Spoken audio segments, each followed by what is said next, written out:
Hey guys, this week we'll be making Indonesian style chicken noodle soup. Great for the winter, so let's get started. So definitely not a traditional version of this soup. Just saw a couple ingredients that I had readily available. I'm like, you know what? I'll try to make in style of it.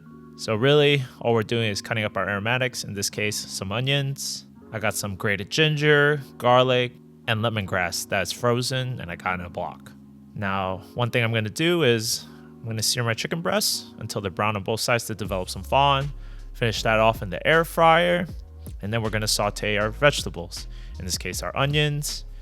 Add in the turmeric powder. That's going to give us the yellow golden sheen. After the onions soften a bit, we're going to add in our lemongrass, garlic, and ginger. Saute it a bit more. Add in a little bit of extra turmeric. And now we're going to deglaze with some chicken stock that I had readily available. That's why you should always have that scrap stock ready. Makes for very easy meals like this one. Once everything's deglazed, I'm just going to transfer it over to a saucepan. It's easier to simmer all this soup. Add in the rest of my stock.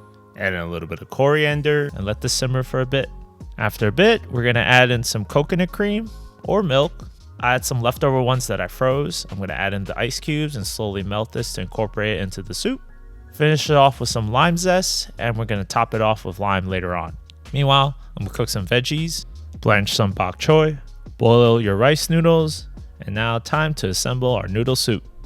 Strain your noodles, ladle in some soup, top it off with your bok choy, the cooked chicken breasts, and some fried shallots that I had readily available. Have a lime wedge on the side, and there you go. Nice simple chicken noodle soup, Indonesian style. How traditional? Not even in the slightest, I bet. But hey, tasty food. So catch you in the next one. Hey everyone, thanks for watching this video, and if you enjoyed it, please like and subscribe and follow my Instagram at We Can Cooks. Thanks for the support.